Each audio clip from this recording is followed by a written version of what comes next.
नमस्कार दोस्तों, स्वागत है आपका अपने YouTube चैनल लॉलीटॉप में। लॉकडाउन 4 को लेकर प्रधानमंत्री नरेंद्र मोदी ने जिस आर्थिक पैकेज की घोषणा की थी, उसकी विस्तृत जानकारी आज 13 अप्रैल 2020 वित्त मंत्री निर्मला सीतारमण द्वारा प्रेस कॉन्फ्रेंस करके दी गई। आइए सुनते हैं उनकी इस जानकारी को इस वीडियो में। अगर आपको हमारा वीडियो पसंद आए तो कृपया इसे लाइक और शेयर कर लें और हमारे YouTube चैनल को सब्सक्राइब भी कर लें। Good afternoon.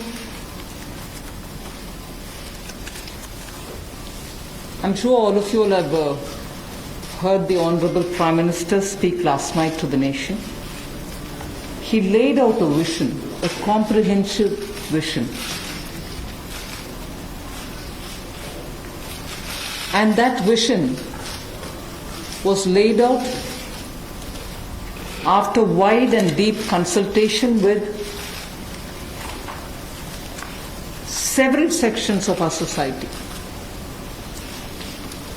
And these discussions were held at various levels with various ministries and also gradually taken up to the level of the Prime Minister's office, and the Prime Minister himself has been spending considerable time to make sure that the inputs obtained are given due consideration and they form a part of the package that's being given to the country.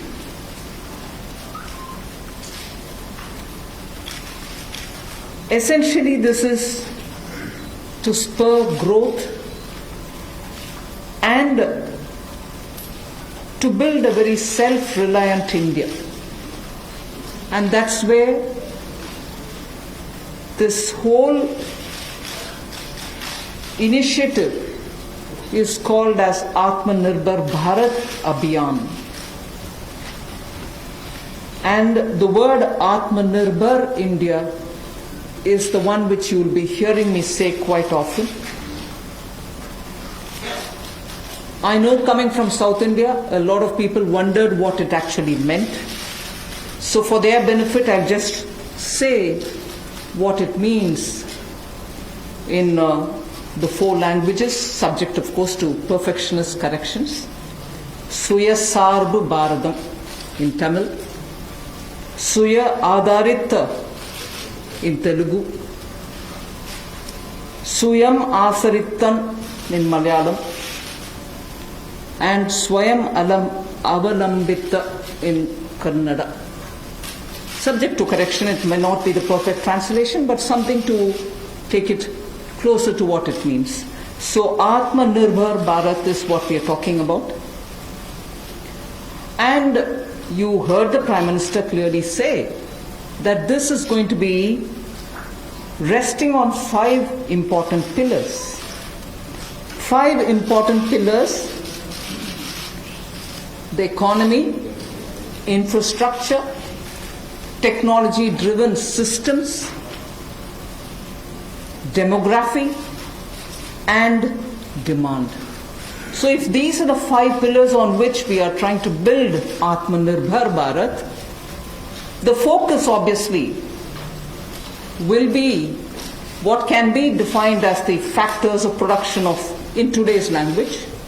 Factors of production, all of us know that we've been hearing it: land, labor, capital, and enterprise.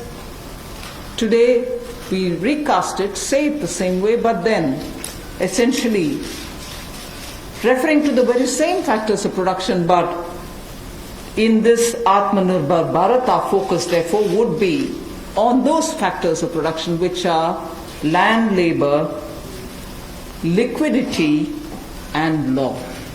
So essentially it addresses issues of ease of doing businesses, ease of doing compliance and regulations being due diligence observed, and so on. And in this, the intention is to build brands. Intention is also to take local brands and build them to a global level. So there is a global value chain integration also as a part of this vision which the Prime Minister has put before us. Certainly when he says Atmanirbhar Bharat, it is not to look inwards and cut India to become an isolationist country. it certainly talks about a confident India which can rest on its strengths and also be able to contribute to the globe, the way in which the Prime Minister rightly pointed out. The production of PPE and masks and also ventilators to an extent has rapidly grown within these 40 days. We have the capability, we have the enterprise to build such capabilities and help the world with it. And therefore India shall continue contributing to the globe. You've also been seeing, I'm moving away from Prime Minister's last night's speech, you've been seeing that the government being led by Prime Minister Modi, even in 2014-19 regime, was a listening, was a sensitive, and also was a responding government.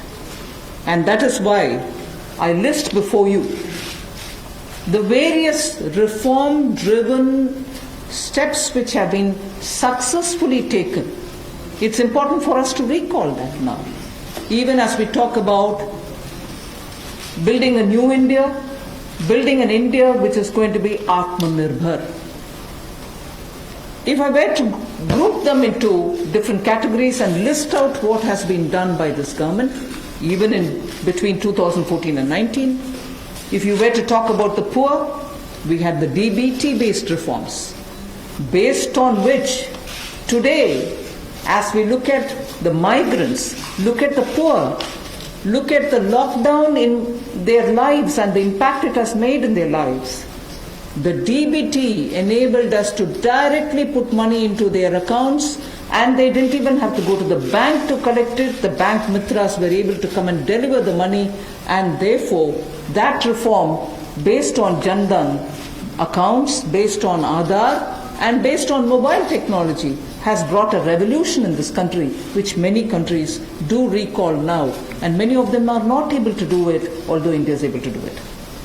So for the poor, the DBT, the micro insurance schemes, PM Awas Yojana, Ujjwala Yojana, again something which has made it possible for people to have free cooking gas in the last 3 months. It wouldn't have been possible to reach out to the poor to have their cooking gas given unless the Ujjwala scheme was so successfully implemented. Swachh Bharat Abhiyan and Ayushman Bharat. And therefore for the poor, during the last tenure, the several schemes which benefited were all reform driven. If I were to talk about agriculture in the same spirit, PM Fasal Bima Yojana, PM Kisan Yojana, which again has come off handy, that we were able to front load the money to the Kisan during this lockdown. Otherwise it wouldn't have been possible. Creating new fisheries department, Krishi Sinchai Yojana, were all aimed at bringing reform in agriculture.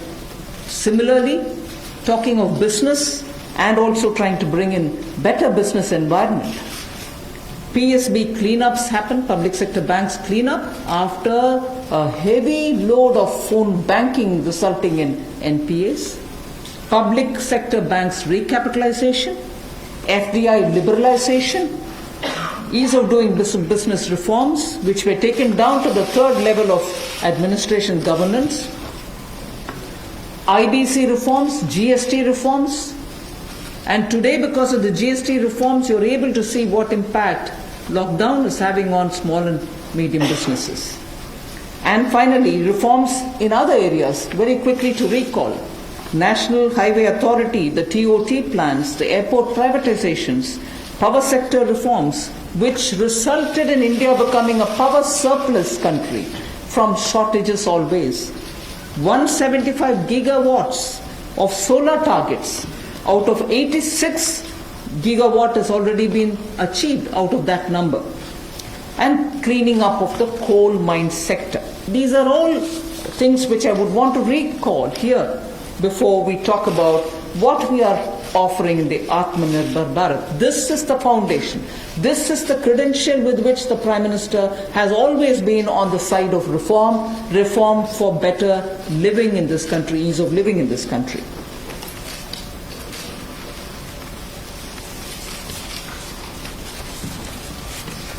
नमस्कार।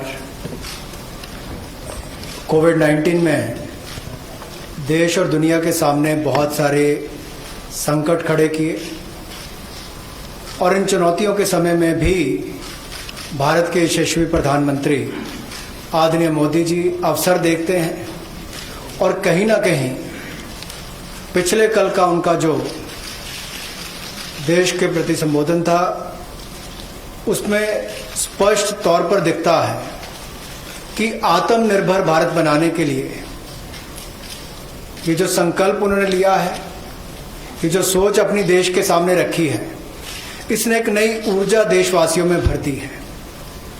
जहां अपने घरों तक सीमित थे लोग, आज वो आत्मनिर्भर भारत बनाने के इस संकल्प में जुड़ने जा रहा है और संकट में अवसर देख रहा है। और शायद यही कारण है कि दुनिया के मुकाबले अगर भारत का देखा जाए तो इस लड़ाई में बहुत अच्छे कदम रहे। यहां तक कि दुनिया भर के देशों में दवाइयां तक पहुंचाने का भी संकट के समय में अगर किसी ने काम किया तो भारत की दवाइयों की कंपनियों ने किया, जिसमें भारत को बहुत प्रशंसा भी मिली है। यही नहीं, सबसे पहले कोविड-19 को चलते मोदी सरकार ने जो पहला कदम उठाया वो प्रधानमंत्री गरीब कल्याण योजना के रूप में लेकर आए कि देश के गरीब को भूखा ना रहना पड़े, उसको कोई दुख तकलीफ ना हो। और 1,70,000 करोड़ का ये पैकेज माननीय वित्त मंत्री जी ने आप सबके सामने रखा था। और यही नहीं, कंप्लायंस की कोई दिक्कत ना हो कि आपको कानूनी तौर पर वैधानिक रूप से कोई जो नियमों का पालन कर रहा है उसमें आप रह ना जाए, तो उसकी भी छूट 3 महीने का मॉरेटोरियम पीरियड आपको दिया गया। फिर आरबीआई के माध्यम से भी घोषणाएं हुई जिसमें लिक्विडिटी का फायदा आप सबको मिला, देश के करोड़ों लोगों को। तो मेरा मानना यह है कि रिफॉर्म्स की जब माननीय प्रधानमंत्री जी बात करते हैं कि आत्मनिर्भर भारत हमने बनाना है, तो उसके 5 स्तंभ की उन्होंने बात की है, 5 पिलर्स की बात की है, जिसके विस्तार में उल्लेख माननीय वित्त मंत्री जी ने किया है। मैं एक बात इसमें और कहना चाहता हूं कि ये जो हम इकोनॉमी की बात करते हैं, अर्थव्यवस्था की बात करते हैं, पहला स्तंभ आधारभूत ढांचा हमारा ऐसा हो जो आधुनिक हो। और यही नहीं, हमारे सिस्टम जो है वो 21वीं शताब्दी में हमें विश्व गुरु बना सकें, उस लायक हम बनाएं। वाइब्रेंट डेमोग्राफी की हम बात करते हैं, युवा शक्ति को हम राष्ट्र शक्ति और राष्ट्र निर्माण के रूप में लगाएं और उनका लाभ उठाएं। और डिमांड को कैसे बढ़ाना है और डिमांड सप्लाई चेन का समन्वय कैसे बना रहे और अर्थव्यवस्था आगे और कैसे बढ़े, इसके इस्तेमाल को करने की भी जरूरत है। बोल्ड रिफॉर्म्स का पूरा लेखा जोखा माननीय वित्त मंत्री जी ने पिछले 6 वर्षों का दिया है। मैं यही कहूंगा, बड़े निर्णय करने के लिए मोदी जी जाने जाते हैं।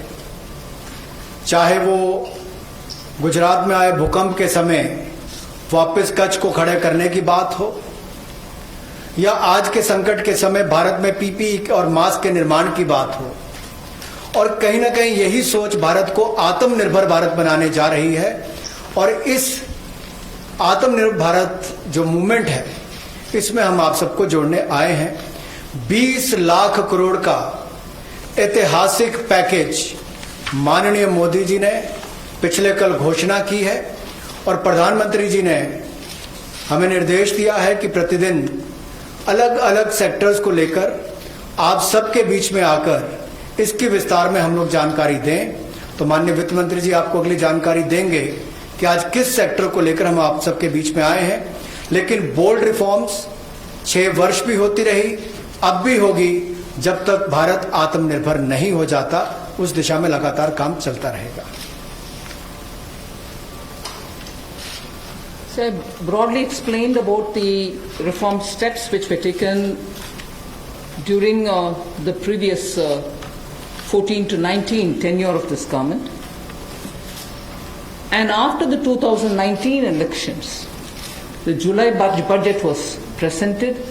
Post that, immediately in this very hall, we met several times over several fortnights when we had to respond to the call of the hour, the need which was felt by the SMEs and many others. And all this only to underline the fact that you're speaking with a sensitive, a responsive, and a government which believes in consultation. So then after that, the budget of February 2020 was presented, but soon after came Corona. And after the parliament session was concluded, within hours of the announcement of the lockdown, the PM Garib Kalyan package was announced, about which Amos has briefly referred. The numbers are something which are worth recalling here because we are going to have to build on that. 52,606 crores into DBT account of 41 crore bank account holders, the Jan Dhan account holders. 18,000 crore worth grain and pulse transfers happened, in which 48 lakh metric tons of wheat and rice have been distributed, costing 69 crores, to 69 crore account ration card holders. 71,738 metric tons of pulses have been distributed to 6.25 crore card holders. Aside from this, non-card holders have also been distributed grains. And I mentioned a minute ago about the Ujjwala scheme, which helps distribution of free cylinders. Divyang and old age pensioners have all been also given assistance. So after the lockdown, within a couple of hours, meaning within a day or two, we came with that announcement of the Garib Kalyan package. With that, there was also a compliance and also due diligence related deadline dates which were postponed so that ease of compliance could come in. Beginning today, I come over to speaking about today. Beginning today, for the next few days, I shall be coming with this entire team before you to put out the details of the vision which PM has put forth yesterday. So PM's vision for a self-reliant India, we will come with the details in various tranches beginning today, and we shall not forget in each of the tranches that we are talking about that we do have a responsibility towards the poor of this country, towards the needy of the country, towards the migrant workers of this country, the Divyang and the aged. So the tranches will of course be for all our convenience, suitably bringing grouped items which have some correlation. Alongside, you also had the Reserve Bank of India coming up with a lot of liquidity infusion, about which the data which will be shared with you all will go into greater detail about the quantum that they came up with, the LTROs and the TLTROs. I'm not getting into it so that you'll get the data, but we are not going into it. We also ensured, the Revenue Secretary is here, we also ensured that 18,000 crores of refunds through a special drive were given for all the income taxpayers. Drawback were also given the payments. So the intention being liquidity should be in the hands of the people.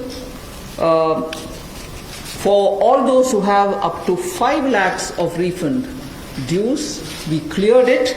14 lakh taxpayers have benefited because of that. So with that said, today the tranche has about 15 different measures, 6 of which pertain to the micro, small and medium enterprises. कुटीर लघु उद्योग के लिए 6 ऐसे कदम हम उठाएंगे. 2 relate to the Employees Provident Fund. 2 relate to the NBFCs, Housing Finance Corporations, and the MFIs, Microfinance Institutions. 1 relates to DISCOMs. One relates to contractors, one relates to real estate, and 3 are tax measures that we've taken. So I'll get into the detail of today's tranche of announcements. I said there are 6 major steps for the MSMEs. The first one, there is a collateral-free automatic loan for MSMEs which is being provided. This will give facility up to 3 lakh crores. 25 crore outstanding for those MSME units for whom 25 crore is the outstanding loan, or 100 crores whose turnover will benefit from this. These loans will have a 4-year tenure, and there will be a moratorium given for 12 months.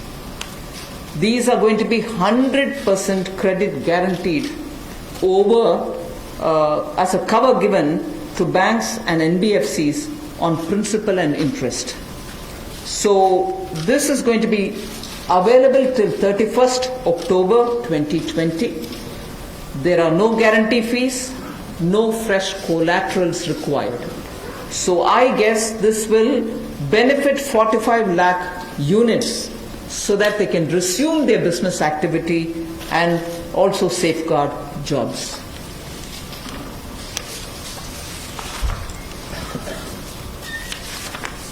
प्रधानमंत्री गरीब कल्याण योजना में जहां सबसे पहले Covid health workers के लिए 50 लाख रुपए की इंश्योरेंस पॉलिसी का प्रावधान किया गया था, वहीं पर 80 करोड़ गरीबों को 5-5 किलो गेहूं या चावल देने का प्रावधान किया गया और पूरे देश भर में पीडीएस के अलावा अतिरिक्त ये 5-5 किलो उनको दिया गया, पिछले महीने भी और इस महीने भी। इसके अलावा ये प्रति व्यक्ति 5-5 किलो था और प्रति परिवार दाल देने का भी काम किया गया 1 किलो।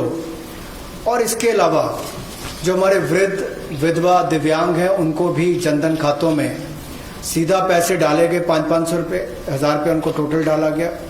इसके अलावा जो 20.5 करोड़ जनधन योजना खाता धारक थे, ऐसे 41 करोड़ खातों में भी 52,606 करोड़ रुपया अब तक ट्रांसफर कर दिया गया है।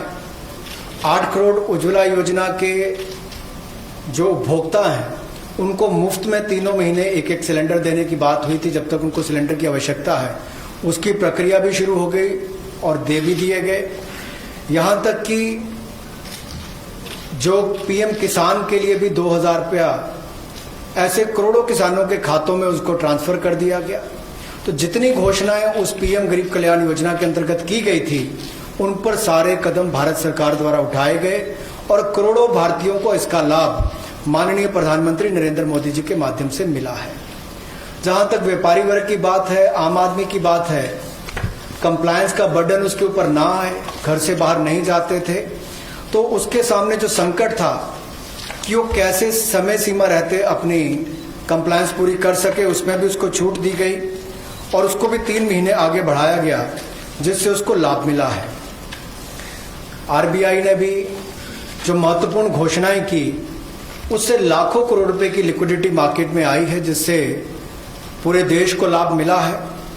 और इसकी जानकारी आप सबके सामने पहले भी रखी है, केवल आज एक बार फिर आपके ध्यान में लाने की जरूरत पड़ी तो उसको किया है। एक जो मीडिया के माध्यम से हमारी जानकारी हमें मिली और जो वीडियो कॉन्फ्रेंस और बाकी सब वार्तालाप बाकी लोगों से हुआ, मध्यम, सूक्ष्म, लघु उद्योग, कुटीर उद्योग, घरेलू उद्योग जो है, इन सब के सामने बहुत बड़ी मुसीबत थी कि पैसों की भारी कमी थी। इन सब के लिए क्या किया जाए, ये भारतीय अर्थव्यवस्था की रीढ़ है। ये जो हमारा सूक्ष्म, लघु, मध्यम उद्योग है, कुटीर उद्योग है, गृह उद्योग है, इन सब का एक बहुत महत्व है। 12 करोड़ से ज्यादा लोगों को ये रोजगार देते हैं। तो ऐसे कारोबार और व्यापार करने वाले, विशेष तौर पर एमएसएमई सेक्टर जो है, इसके लिए आज एक बहुत बड़ी घोषणा है कि collateral free automatic loan 3 lakh crore रुपए का मध्यम सूक्ष्म लघु कुटीर और गृह उद्योग को मिलेगा। इसमें किसी को अपनी ओर से कोई गारंटी, कोई कोलेटरल देने की आवश्यकता नहीं है और इसका समय सीमा भी 4 वर्ष की होगी और पहले 12 महीने यानी कि पहला 1 वर्ष उनको प्रिंसिपल रीपेमेंट नहीं करना पड़ेगा, इनके मूलधन का चुकाना नहीं पड़ेगा, मूलधन को नहीं चुकाना पड़ेगा और 12 महीने की इस पे छूट रहेगी और 4 वर्ष के लिए उनको ऋण दिया जाएगा। तो 3 लाख करोड़ रुपए का ये ऋण, ये हमने बगैर किसी गारंटी, बगैर किसी कोलेटरल के भारत के मध्यम सूक्ष्म लघु उद्योग, कुटीर और गृह उद्योग के लिए मोदी सरकार ने करके दिया है। I just move to the next one, which is about a 20,000 crore subordinate debt proposition which we are bringing. If the earlier one, which was just now explained by the MOS, was for standard MSMEs who, because of lockdown, couldn't move forward because they didn't have money, they didn't have cash coming in. So for buying raw materials or paying the wages, if they had a problem, you had that emergency credit line which we spoke about just a minute ago. Now I come to talking about subordinate debt through which we want to infuse about 20,000 crores. These are meant for stressed MSMEs. So if you're providing for the standard, you're now providing for the stressed MSMEs. Now the stressed MSMEs do have a problem of equity. So for them, through a subordinate debt provision, we want to provide about 20,000 crore liquidity. 2 lakh MSMEs are likely to benefit from this. The functioning of the MSMEs which are NPA or are stressed, all of them will be eligible. For this subordinate debt-based scheme, NPAs or stressed MSMEs will all be eligible for this. The government will be providing about a 4,000 crore as its contribution to the MSE, the Credit Guarantee Trust, and they will be then able to provide the partial credit guarantee support to the banks, as a result of which stressed and NPA MSMEs will immediately benefit. तनाव में जो सूक्ष्म लघु मध्यम उद्योग या कुटीर या गृह उद्योग हैं, उनकी इन परिस्थितियों को देखकर गौण कर्ज या अधीनस्थ ऋण के रूप में 20,000 करोड़ रुपए का प्रावधान इन स्ट्रेस्ड एमएसएमईज के लिए किया गया है, ताकि इनकी जो कमी आती थी उस कमी को दूर किया जा सके।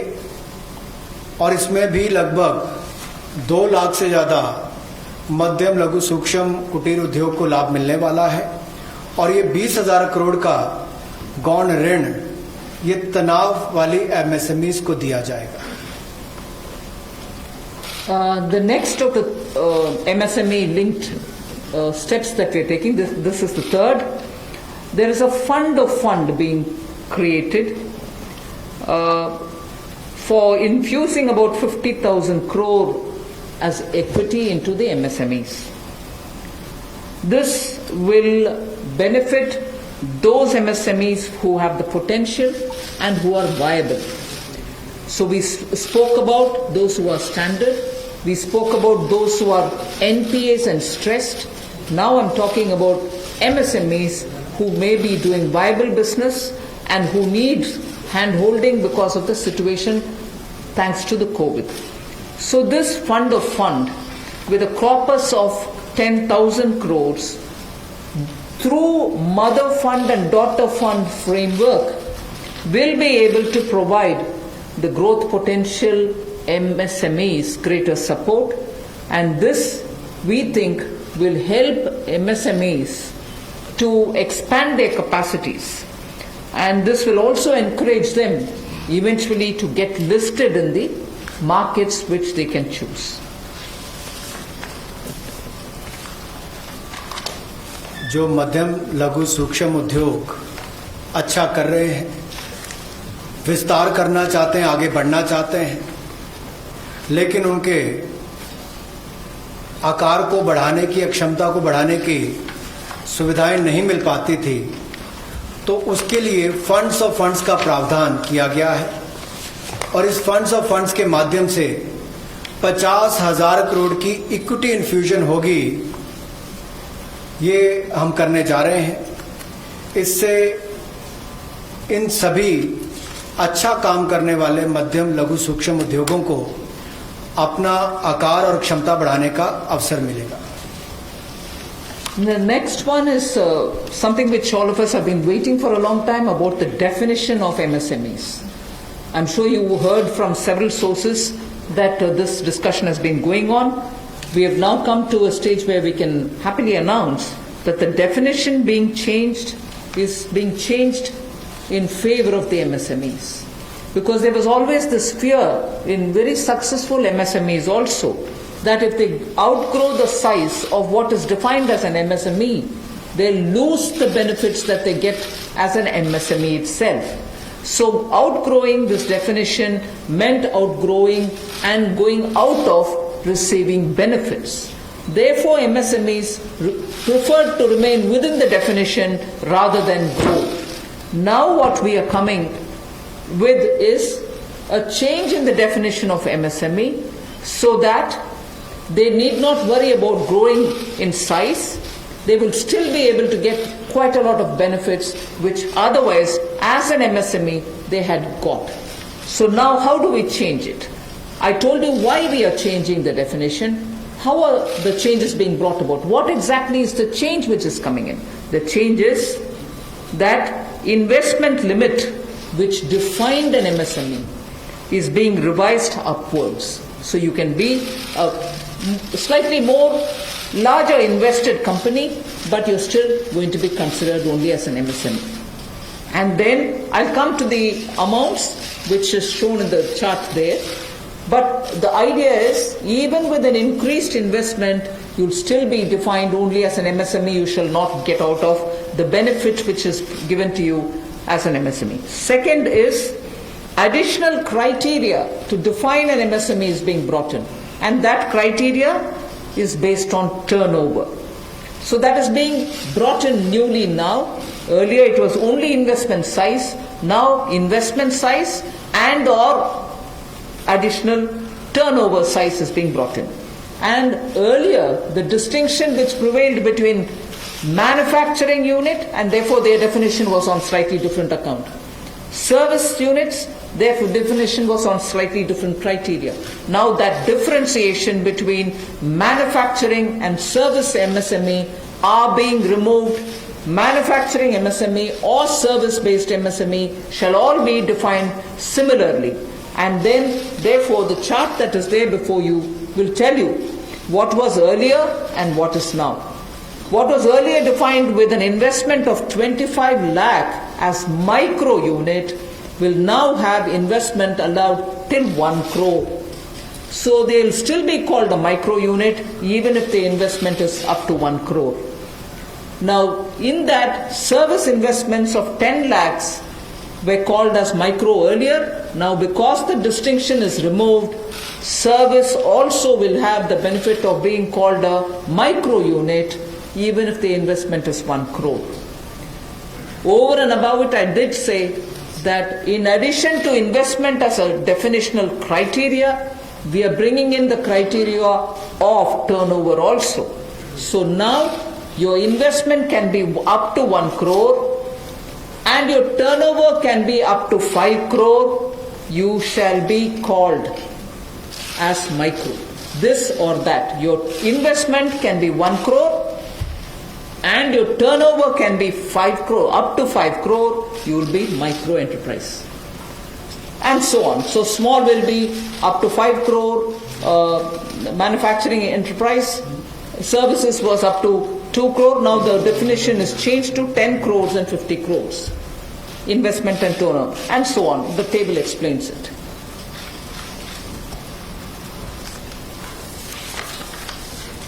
सूक्ष्म लघु मध्यम उद्योग में इसकी परिभाषा में कम दहलीज होने के कारण ये लगातार संकट रहता था कि अगर हम इससे बाहर जाएंगे तो हमें जो हमारे बेनिफिट्स मिलते हैं, लाभ मिलते हैं, उससे हाथ धोना पड़ेगा।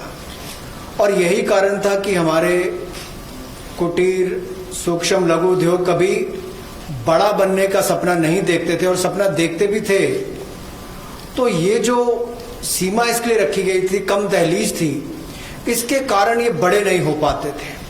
और कहीं ना कहीं जो आज कंपटीशन है उसमें फिर ये बहुत पीछे रह जाते थे। वर्षों लंबित मांग है, वर्षों से मैं सुनता आ रहा हूं, चौथी बार एमपी बन गया, कब से शुरू हो रही, आज तक वही मांग है। मैं धन्यवादी हूं प्रधानमंत्री मोदी जी ने इस पर यह कदम उठाने के लिए कहा है।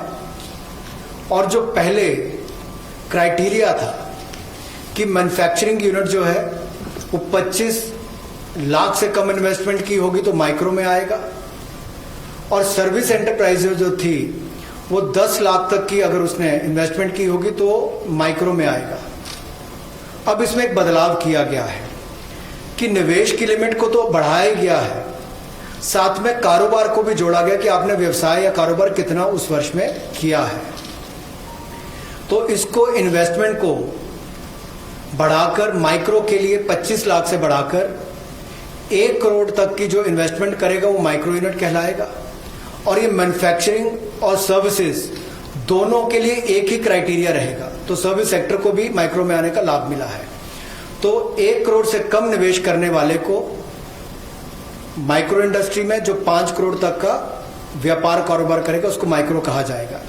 स्मॉल वाले के लिए 10 करोड़ तक का निवेश और 50 करोड़ तक का कारोबार करने का प्रावधान, और मीडियम जो है उसमें 20 करोड़ तक का निवेश और 100 करोड़ तक की टर्नओवर।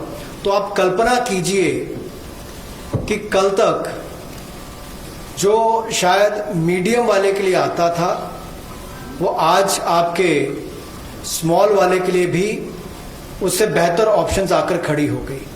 तो इससे हमारे कुटीर सूक्ष्म लघु मध्यम उद्योग को बहुत बल मिलने वाला है। एक और बैंकों का हाथ पकड़ना, पैसा देना, दूसरी तरफ से डेफिनेशन चेंज करके उनके आकार और क्षमता को बढ़ाने का अवसर देना, ये अपने आप में क्रांतिकारी कदम इस दिशा में लिया गया है। I move to the 5th step in the MSMEs. I said total 6 measures have been are getting announced today. Of the 6, the 5th one is that for government procurement, tenders up to 200 crores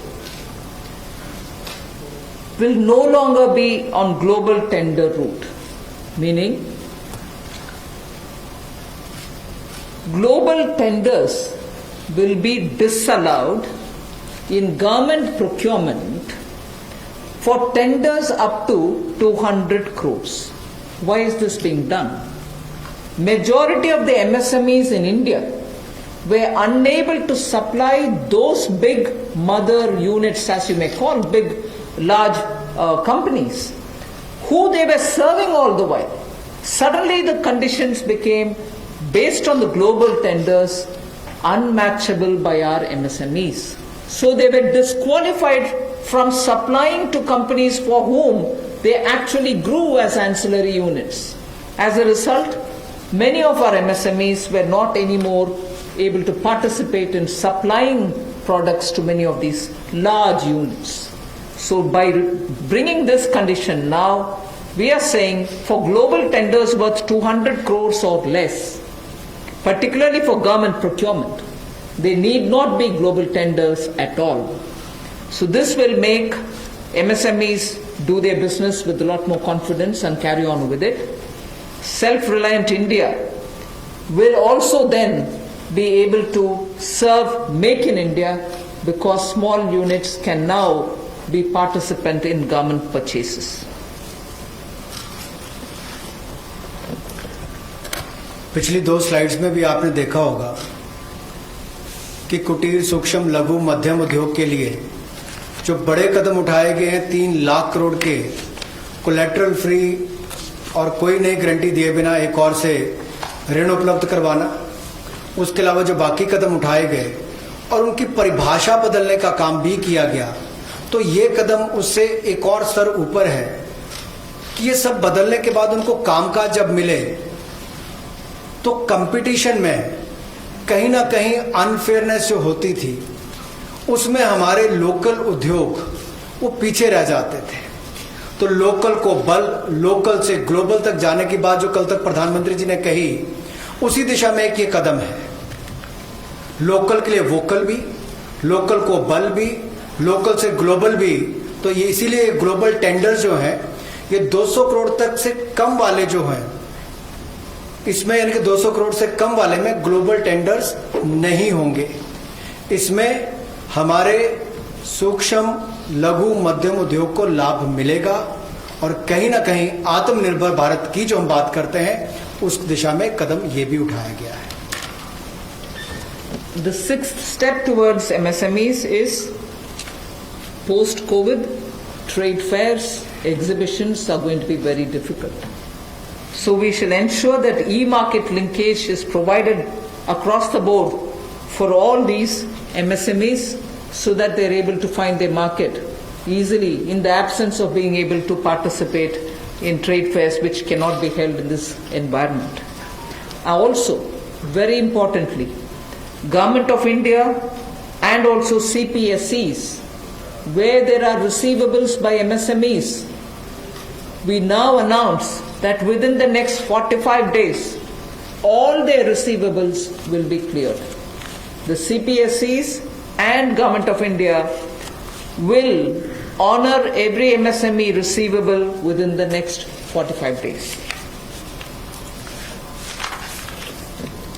इसी तरह से एक बार फिर कुटीर, सूक्ष्म, लघु, मध्यम उद्योग के लिए ये जो चुनौतियां कोविड-19 के समय शुरू हुई कि घरों तक सीमित होना पड़ा और आप कहीं जाकर सामान बेचने में दुविधा आती थी, तो ई मार्केट लिंकेज करने की बात की, क्योंकि ई कॉमर्स का आजकल ज़माना भी आया है, वो भी होगा। और इसके अलावा व्यापार मेलों में कैसे वो इन्वॉल्व हो सके, उनका शामिल होना हो, प्रदर्शनियों में उनकी पार्टिसिपेशन हो सके, इसके लिए कदम उठाए जाएंगे। और जो हमारे सार्वजनिक केंद्र उपक्रम है उसमें जो अगर उनके कोई पेंडिंग पेमेंट्स है, सरकारी है या PSUs में है, उनको भी अगले 45 दिनों में बल देकर वापस उनकी पेमेंट हो, ऐसा प्रयास किया जाएगा ताकि जल्द से जल्द उनकी पेमेंट हो, ताकि उनको राहत मिल सके। I now move to talking about EPF. You were aware during the Pradhan Mantri Garib Kalyan package, some measures were extended for the EPF. In that, we had said units which have 100 workers, 90% of whom are earning less than 15,000 rupees, will be able to draw from their EPF from the funds because they needed money in their hands. We have now, and for the 3 months, the payment of EPF also was given relaxation. What I would now like to say before you is liquidity relief is being given for all EPF establishments. In this, 12% which is paid by the employer and 12% by the employee contribution. We extend the support which Government of India gave for another 3 months. We had given it for March, April, and May up to May 2020. The payments were made into their eligible accounts by Government of India for March, April, and May. Nearly 3.6 lakh establishments benefited from this. Liquidity relief of 2,500 crores to 72.22 lakh employees is now being proposed to be provided by extending this contribution for the next 3 months also. June, July and August 2020, the EPF contribution will be paid by Government of India, and this shall provide 2,500 crore liquidity support. So what was given earlier for March, April and May is now being extended for another 3 months, which will be June, July and August, and therefore we shall be infusing 2,500 crore liquidity and 72.22 lakh employees will benefit from it. 1,70,000 crore के प्रधानमंत्री गरीब कल्याण package में एक सुविधा दी गई थी कि EPF जो है, प्रोविडेंट फंड जो है, वो 12% जो कर्मचारी उसका भी और जो नौकरी देने वाला उसका भी 12% भारत सरकार देगी। और ये पहले 3 महीनों के लिए हमने किया था, जिसकी भुगतान कर भी दिया गया पहले 2 महीनों के लिए, और इसको अगले 3 महीने और बढ़ा दिया जाएगा। इसका प्रावधान भी जून, जुलाई और अगस्त के लिए कर दिया गया है। 3,67,000 ऐसी संस्थाओं के 72,22,000 ऐसे कर्मचारियों को इसका लाभ मिलेगा, जब कर्मचारी का 12% हिस्सा भी और नियोक्ता जो नौकरी देने वाला है उसका 12% हिस्सा भी भारत सरकार देगी, और ये कुल मिलाकर 2,500 करोड़ के लगभग का लाभ इनको मिलेगा। The next on EPF again, in order to provide more take-home salary for the employees and also to give relief to employers in the payment of PF for those which have not been covered under the earlier description, which is if you have 100 employees, 90% of whom are drawing less than 15,000, we announced a scheme earlier, which I'm extending for another 3 months. That's what was announced a minute ago. The second one in EPF now is the statutory PF contribution for those who are not covered in the earlier one is being reduced from 12% to 10%. So for the next 3 months, employers need to pay only 10% and not 12% so that they will have some more money in their hands. However, for the central public sector enterprises and for state PSUs, we will continue to pay 12%. So this reduction is not for the government. However, government employees, government employer still pays 12%. But employees in these public sector undertakings will be given the advantage of paying only 10%. So a liquidity relief of 6,750 crores for both the employee and employer will be available for the next 3 months.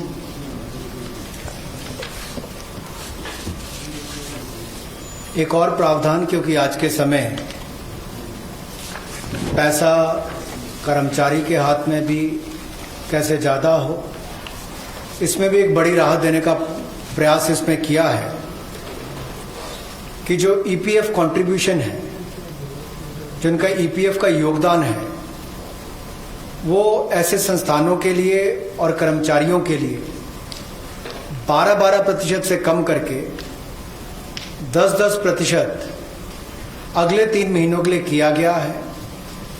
इससे कर्मचारी भी और संस्थान दोनों को लाभ मिलेगा, लेकिन जो सरकारी हमारी संस्थान है, सेंट्रल पीएससीज हैं, इनके लिए 12% ही रहेगा, उसमें कोई बदलाव नहीं किया गया है।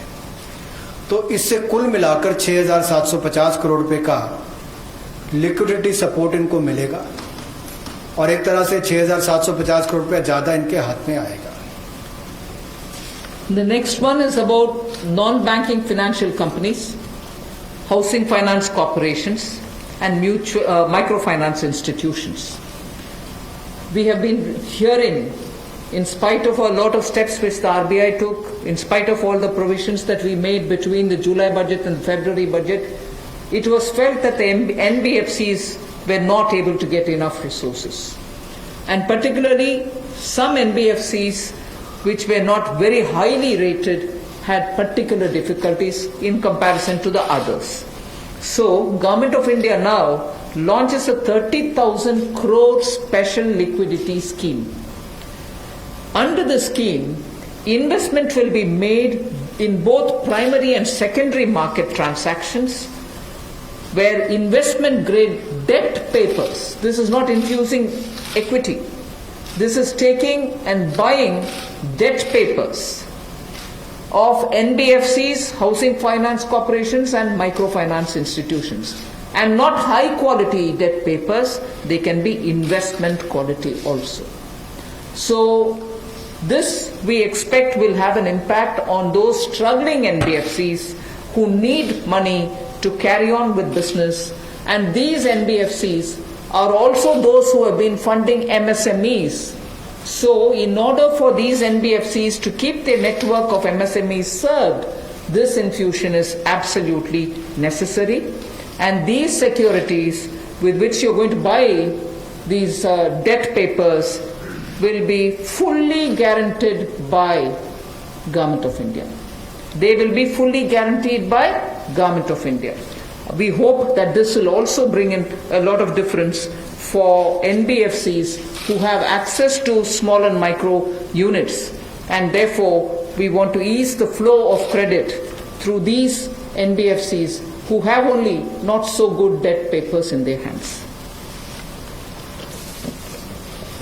गैर बैंकिंग वित्तीय कंपनियां एनबीएफसीज या फिर हमारे हाउसिंग फाइनेंस कंपनीज और माइक्रो फाइनेंस इंस्टीट्यूट, इन सब के लिए जो इनके पास लिक्विडिटी की कमी आती थी, धन का अभाव होता था, उसके लिए ये नई योजना लेकर आए हैं जिसमें 30,000 करोड़ रुपए का विशेष तौर पर प्रावधान किया जाएगा। स्पेशल लिक्विडिटी स्कीम ये होगी जिससे इनके धन की आपूर्ति भी होगी और इसके माध्यम से जहां एक और हाउसिंग सेक्टर को बल मिलेगा, एमएसएमई सेक्टर को बल मिलेगा, उसका भी लाभ हमारी अर्थव्यवस्था में और नीचे आम आदमी को पहुंचेगा और इसका पूरी तरह से गारंटी भारत की सरकार देगी। The next facility also for the NBFCs is to give 45,000 crore liquidity infusion through a partial credit guarantee scheme for the NBFCs in particular. This is an existing scheme, but we are expanding its scope. Expanding its scope only because it will now cover borrowings such as primary bond issued, the commercial papers. So all these will constitute the liability side of the balance sheet, but we are getting into that area also. But in this case, as different from the previous one, 20%, the first 20% loss alone will be borne by the guarantor, which is Government of India. The first 20% loss. So in this again, AA rated papers below and also below that will all be included. Even unrated papers will be eligible for investment.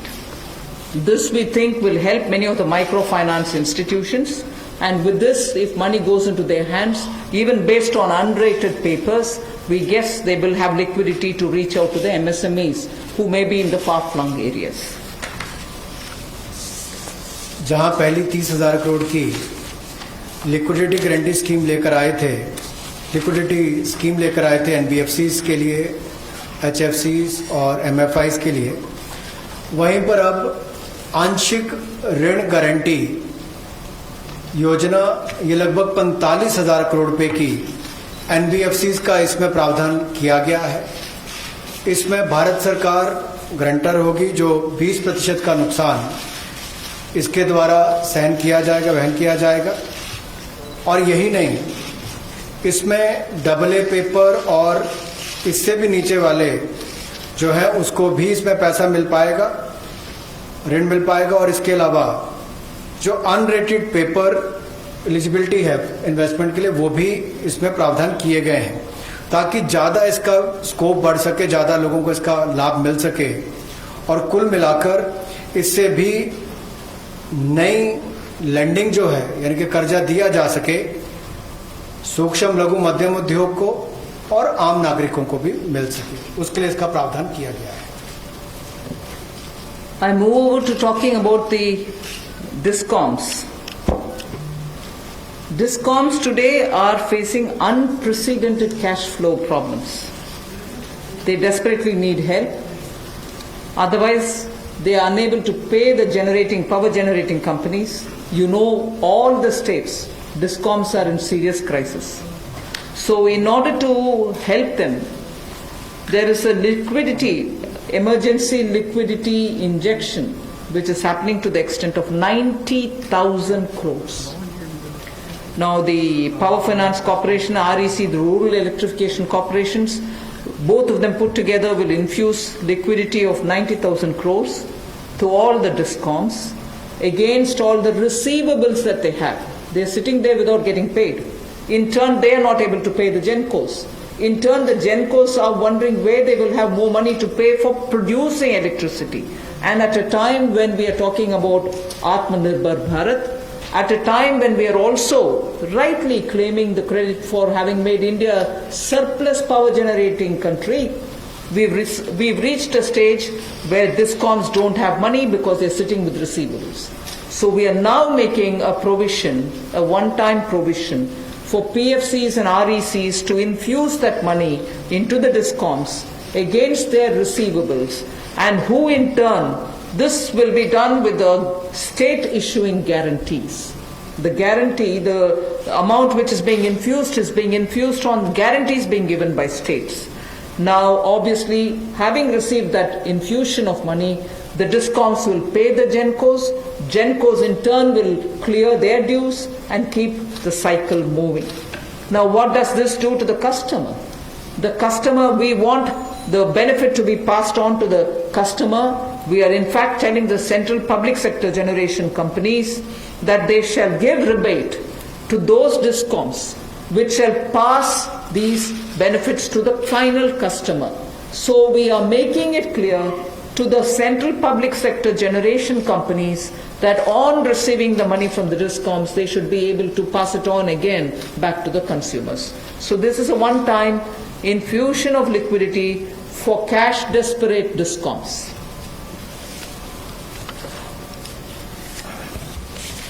बिजली वितरण कंपनियों की आय में जो भारी कमी आई है और लेनदारी जो इनके कई राज्यों से बढ़ी है, उसके कारण भी ये अभूतपूर्व नकदी प्रवाह की स्थिति इनको देखनी पड़ रही है। इन परिस्थितियों में आम उपभोक्ता को भी नुकसान ना हो, बिजली उत्पादन करने वाले भी और बिजली वितरण करने वाले भी इस अभूतपूर्व समस्या में कहीं उलझकर ना रह जाएं, इसके लिए 90,000 करोड़ रुपए का प्रावधान डिस्कॉम्स के लिए किया गया है, बिजली वितरण कंपनियों के लिए किया गया है। और ये 90,000 करोड़ रुपया जो बिजली वितरण कंपनियों को दिया जाएगा वो पावर फाइनेंस कॉरपोरेशन और रूरल इलेक्ट्रिफिकेशन कॉरपोरेशन के माध्यम से दिया जाएगा।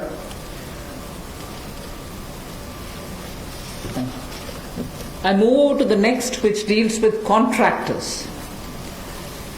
All Government of India agencies, such as the railways, road transport, highways, CPW, etc., will now give 6 months extension without any cost to the contractors, so that extension should cover construction work or goods and services contracts that they have with central government agencies. They can take additional 6 months to comply with the contract conditions.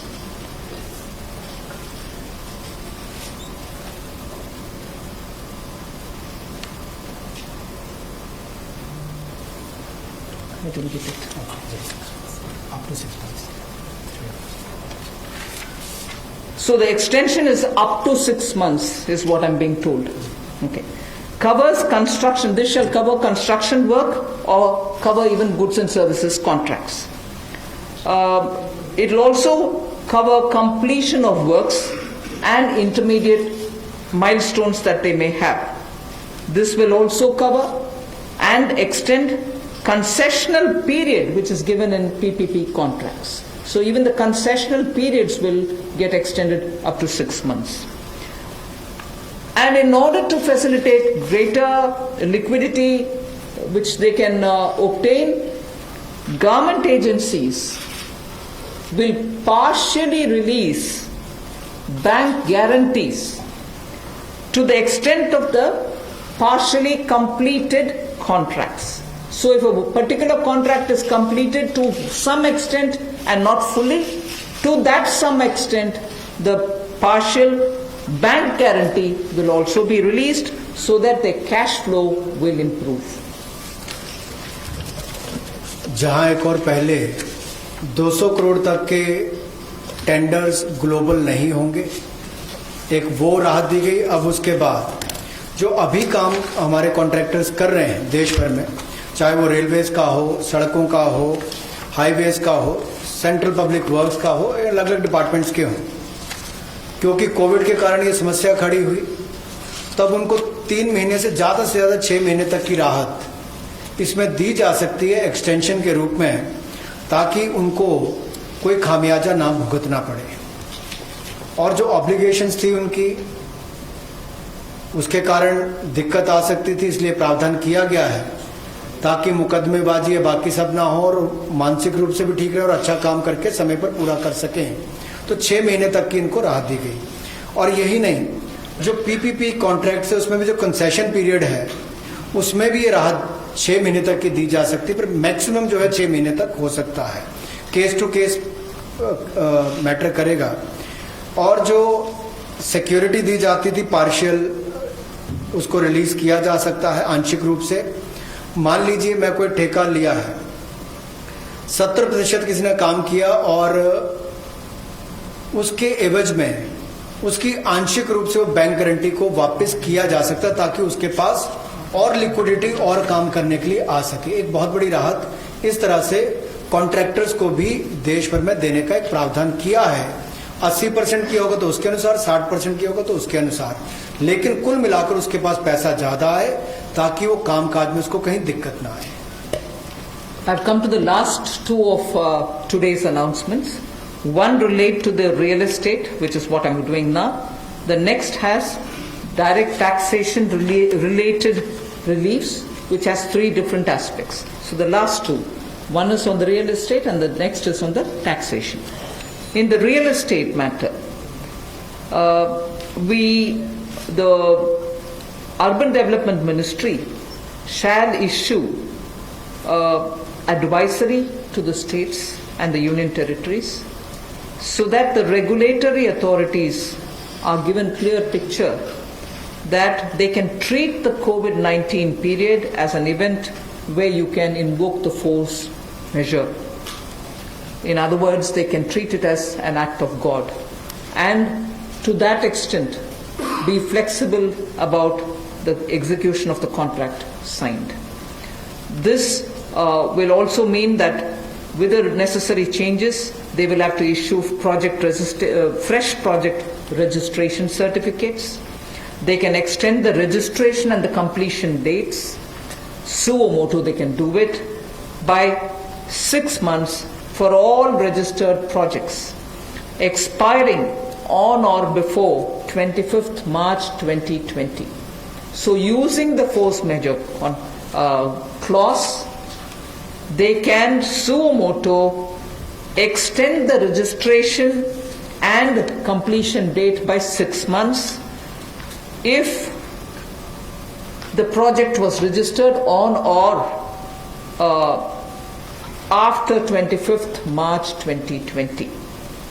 So there need not be individual applications separately for it. They can suo motu do it. They can also issue fresh project registration certificate automatically with revised timelines. So this way, people who had entered into a contract and got fixed because of the coronavirus will not suffer. These measures, we think, will de-stress developers, and real estate industry, which is already in difficulty, will benefit with the new timelines.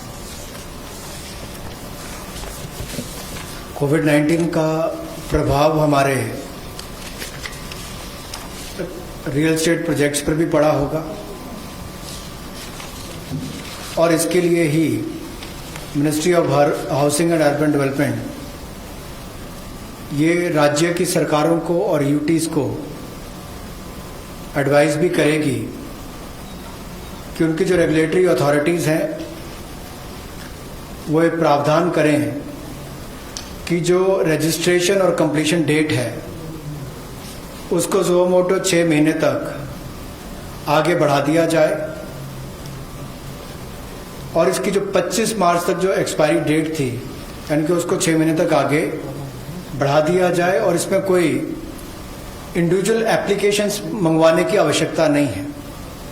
जो 25 मार्च तक थी उसको वैसे ही 6 महीने तक का आगे विस्तार कर दिया जाए, उसको आगे अवधि को आगे बढ़ा दिया जाए। रेगुलेटरी अथॉरिटीज को भी यही अनुरोध किया गया है और इसमें ministry of housing and urban affairs के माध्यम से जाएगा कि 3 महीने तक पीरियड उसको भी आगे बढ़ा दिया जाए और जो फ्रेश प्रोजेक्ट रजिस्ट्रेशन सर्टिफिकेट्स हैं वो भी रिवाइज टाइमलाइंस के साथ दे दिए जाए। तो इसी तरह से रेरा के अंतर्गत जो टाइमलाइंस है उसको आगे बढ़ाने की जो बात कही गई है इसमें विस्तार में कही गई। I move over to talking about the tax related proposals, which is my last. You're fairly familiar with the TDS and the TCS tax deductions which happen. We have now from, let us say, tomorrow till 31st March 2021 reduced the TDS rates and the TCS rates by 25% of the existing rate. So if the existing rate is 100, it will be reduced by 25%. This shall apply to all payments, if they are payment for contracts or professional fees or interest or rent or dividend or commission or brokerage. All of these will be eligible for this 25% rate reduction. Through this, and as I said, this will be coming into force from tomorrow and last till March 31st, 2021. And this we think, this reduction we think will release nearly 50,000 crores in the hands of the people who otherwise would have paid it as TDS.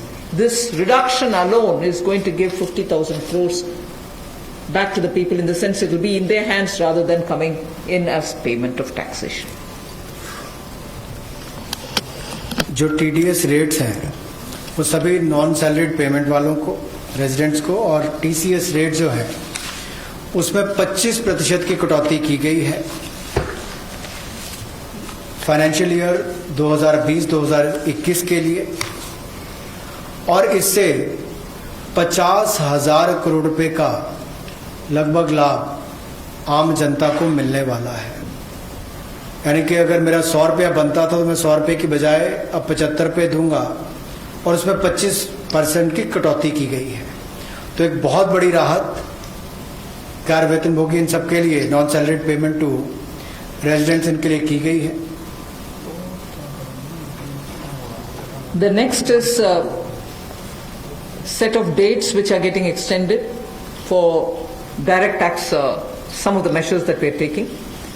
All pending refunds to charitable trusts and non-corporate businesses and professions, including that of proprietorship, partnership, LLP and cooperatives, shall be issued immediately. I did mention at the beginning that we have already refunded quite a lot of refunds which were either 5 lakhs or lesser to individuals who waited for their refund for a long time, and through that nearly 14 lakh people had benefited.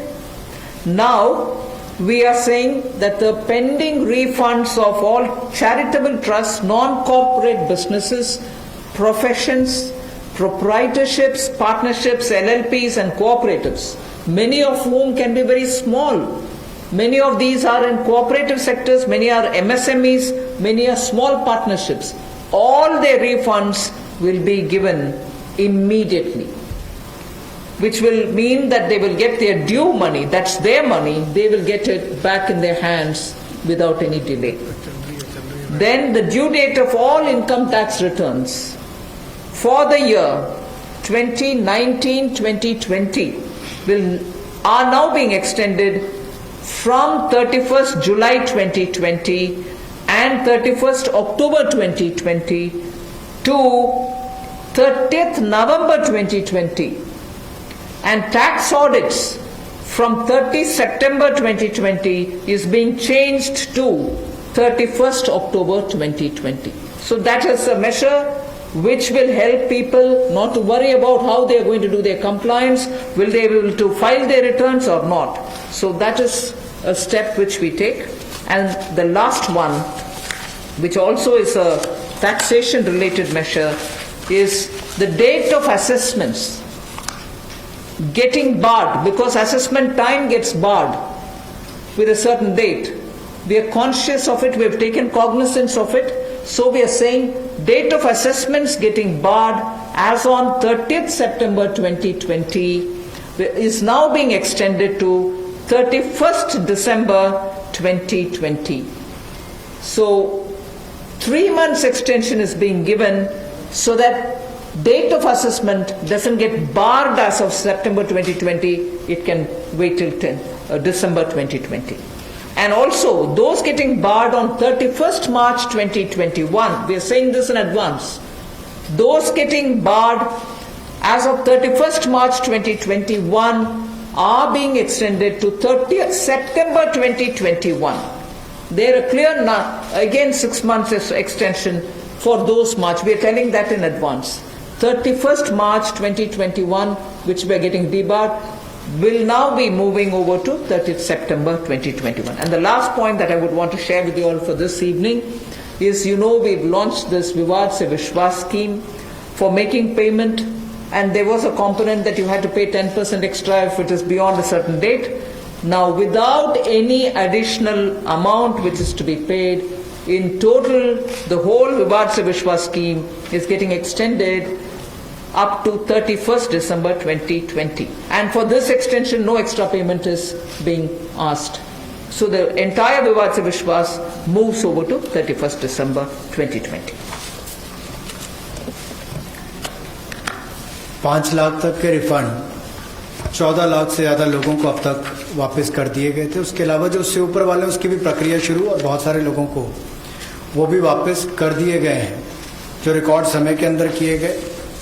अब इसके अलावा जो pending refunds हैं, चाहे वो charitable संस्थाओं के हों, ट्रस्ट के हों, या नॉन कॉरपोरेट बिजनेस या प्रोफेशंस के हों, यानी कि प्रोप्राइटरशिप, पार्टनरशिप, LLP, कोऑपरेटिव्स, इनको भी जल्द ही इनके रिफंड्स इशू कर दिए जाएंगे ताकि पैसे की कमी कहीं पर ना आए।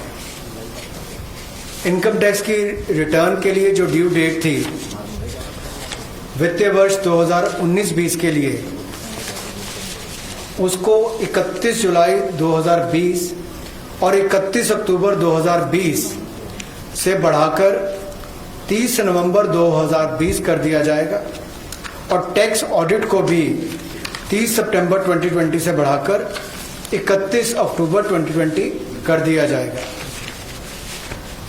जहां तक डेट ऑफ असेसमेंट की बात है, ये भी वर्जित हो रही थी 30 सितंबर 2020 को, इसको भी एक्सटेंड कर दिया जाएगा 31 दिसंबर 2020 तक, और जो वर्जित हो रही थी 31 मार्च 2021 को, इसको 30 सितंबर 2021 तक बढ़ा दिया जाएगा।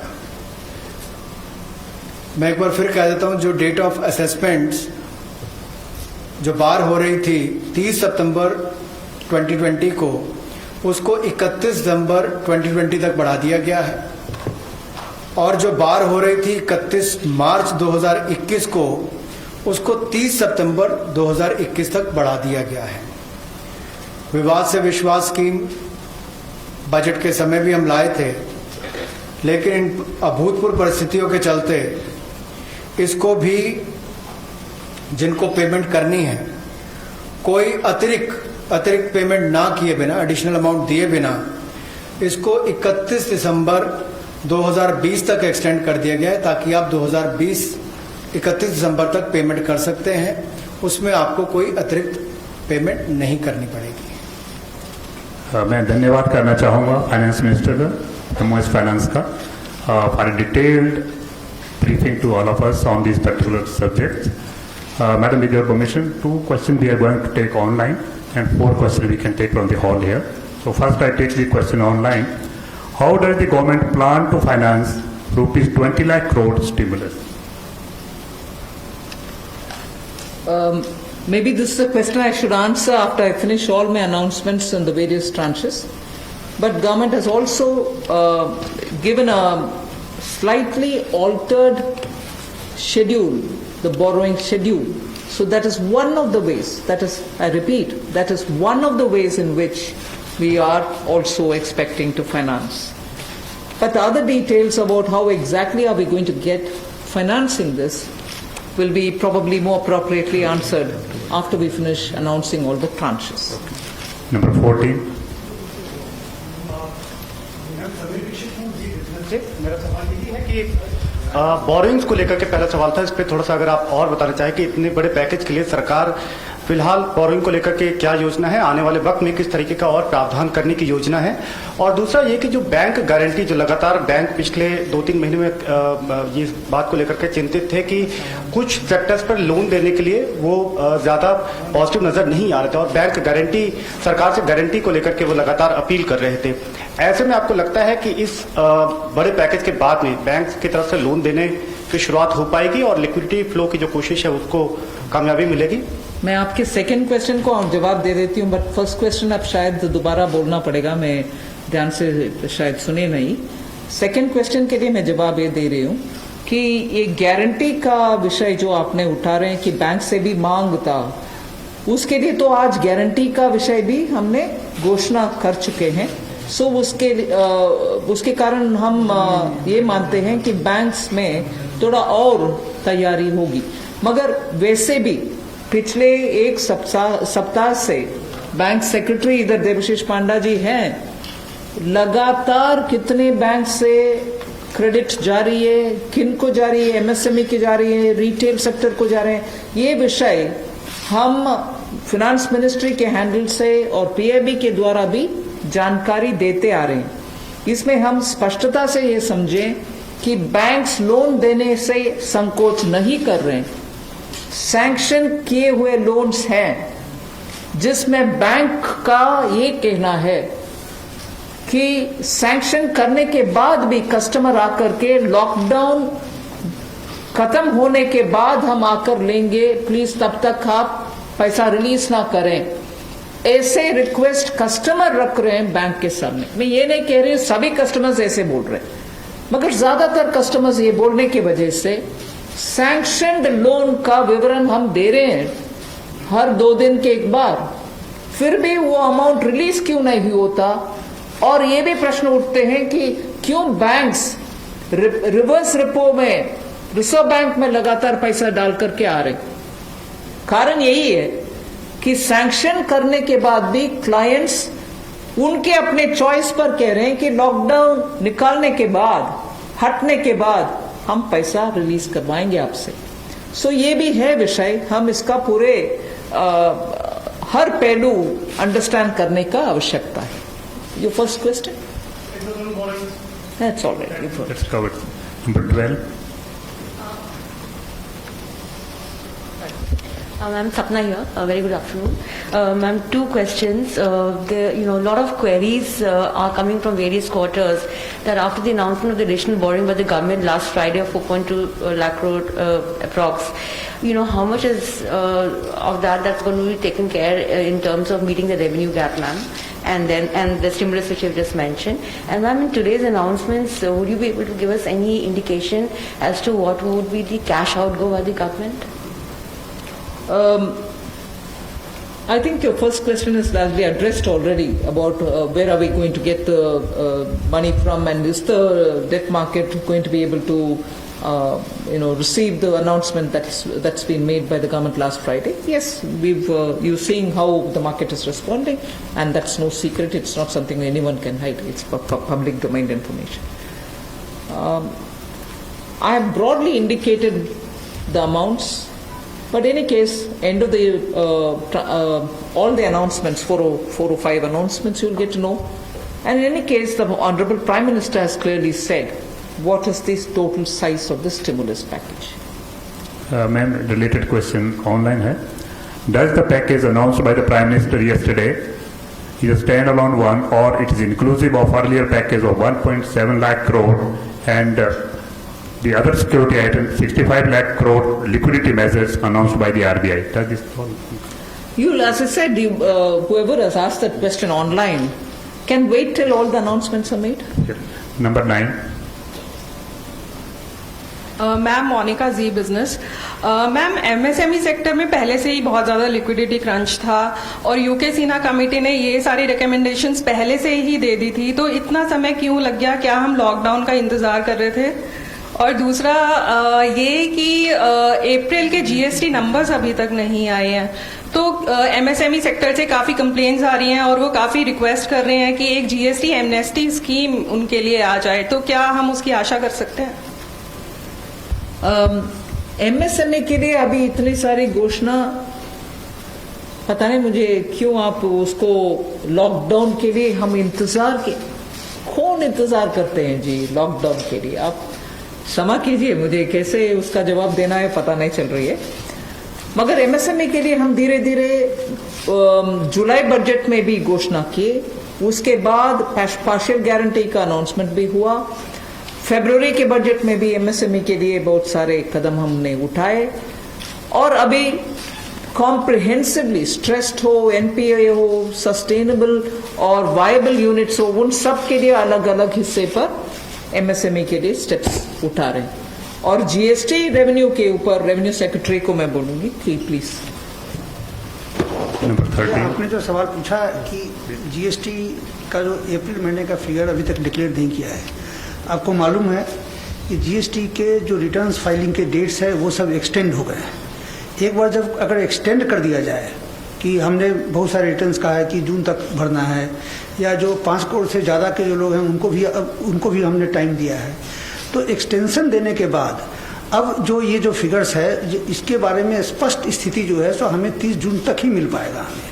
तो इसीलिए हम लोगों ने उस फिगर को अभी तो जो लोग पैसे दे पा रहे हैं वो दे पा रहे हैं, बाकी लोग 30 जून तक उनको अवधि दी गई है, उसके बाद ही हमें स्पष्ट स्थिति मालूम पड़ेगा कि कितना पैसा आया, किन लोगों ने रिटर्न फाइल किया है। जहाँ तक कि आपने एमएसएमई की बात की, जीएसटी रिफंड इस एक महीने में, अप्रैल महीने में टोटल इस फाइनेंशियल ईयर में अब तक करीब 11,000 करोड़ लोगों को जीएसटी का रिफंड दे दिया गया है। 11,000 करोड़ एक महीने में, और उसकी संख्या भी मैं बताऊं अगर तो करीब 27,000 लोगों को आईजीएसटी का रिफंड मिला है, और जो बाकी जो जीएसटी का जो रिफंड है करीब 1,39,000 लोगों को जीएसटी का रिफंड मिला है।